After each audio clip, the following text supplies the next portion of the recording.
Hello YouTube, welcome back to my channel. If you're new here, my name's Tina and I make videos on lifestyle, home, and DIY projects every single week. First, I wanted to say happy fall. I can't believe a new season is upon us. And with the change of the season, I'm just feeling so inspired to create so many new things, especially for my new place. So as you can probably tell by the title of this video, today's video is all about DIY projects made from things from the Dollar Tree. And I was really excited to go this time and really just challenge myself to find items that I can use to create really trendy items for this season. The inspo for these projects came from my Instagram as well as my Pinterest board. So I really hope that you guys like these projects, and let's jump into the first one. Hello from VoiceOver Tina. For my first project, I was very inspired by a piece that I saw on Urban Outfitters, and I wanted to create a version of it with items that I found from Dollar Tree. So this was actually my first time seeing felt there, so I knew that I had to grab it for this project.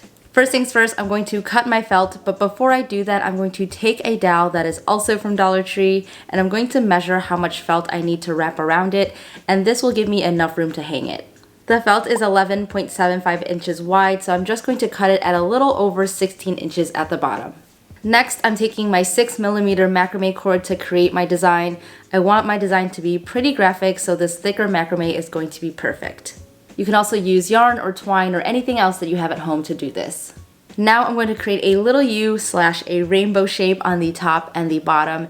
And when I'm doing this, I want to make sure that these are even on both sides. But for the bottom pieces, I'm actually going to let it hang a little bit off the bottom so it creates a fringe. As I'm cutting out my macrame cord, I'm adding about 2 to 3 inches to each one so that I can make them larger as I'm moving outwards.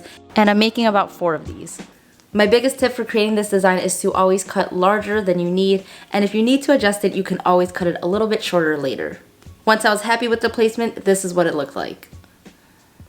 Now I'm going to cut small pieces of macrame to lay down vertically, and I'm starting here with the smallest ones in the middle, and then I'm just going to lengthen them as I move outwards. And as you can see here, these are really going to fit in that negative space and look really nice and graphic. And as I get to the longer strands on the outside, I'm actually just going to cut longer pieces that will fit from the top to the bottom, and then also leaving the bottom edges hanging off. And here's how the design looked like after I laid everything down. So I'm pretty happy with the placement, so it's time to glue it all down. And to keep things as symmetrical as possible, I placed a ruler at the top, and I use this as a guide as I'm gluing down all the pieces. I'm going to use my hot glue gun. You can also use fabric glue for this, but I'm just going to make sure that I add a little bit of glue at a time, because I found that if you add too big of a bead, then the glue starts to spill over when you press the cord down. So for a cleaner look, make sure that you use a small amount at a time and then just spread it out with the tip of the glue before pressing it all down.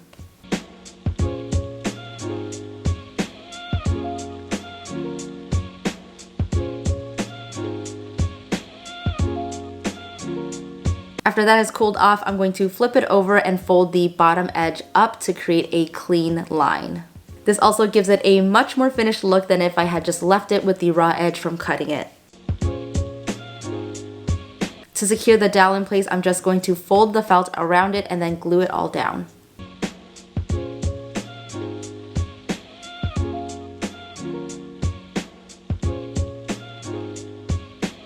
Lastly, I'm going to cut the bottom pieces of the macrame cord just to make sure that they're all even. You can also choose to comb out the cord so that it's a little bit more of a fringe moment, but I kind of like this loose weave look, so I left it as is.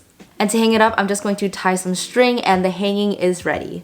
This project came out so cute, and it totally gives me retro vibes, but also a little bit of coziness from the warm macrame tones against the cool white gray color. And you can definitely customize the design to any color palette that you'd like, so I'd love to see how you guys recreate this one in your own style.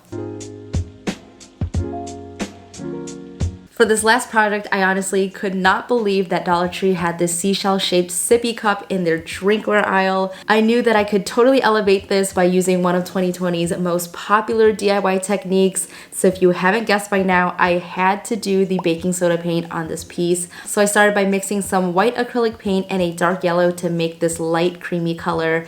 And then I added in a bunch of baking soda. And the rule here is that you want 1 part baking soda to 2 parts paint, but I like mine to be quite thick, so I just eyeball it, and I honestly just add enough so that it thickens. Once the paint has a thicker consistency, I'm going to start painting it all over the vase and just leaving the top of it unpainted since I will cover that up later.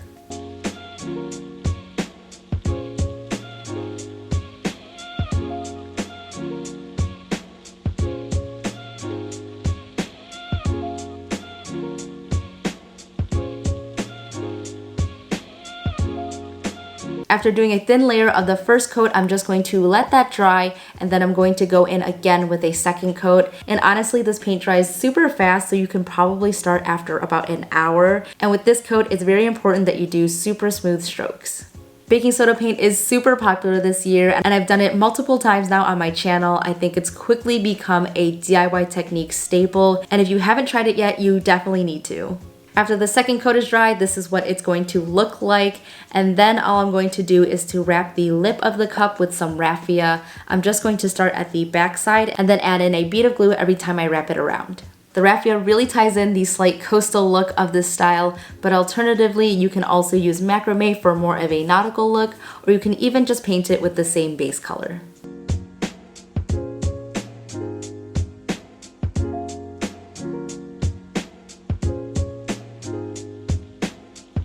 And now that that's all covered up, my new vase is done. I styled my new vase with some bunny tail, and I think it looks so elegant. You would have never guessed that this was a child's sippy cup from the dollar store. I'm super happy with how this project came out, and I can't wait to style it with even more dried leaves and create mini little bouquets in it.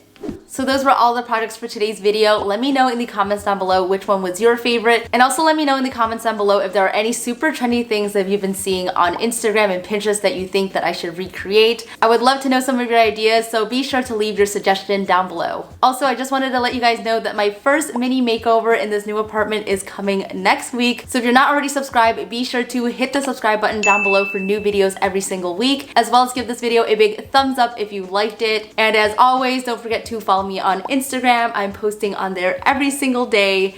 And that is it for today's video. Thank you guys so much for watching. Stay inspired, and I'll see you in the next one. Bye!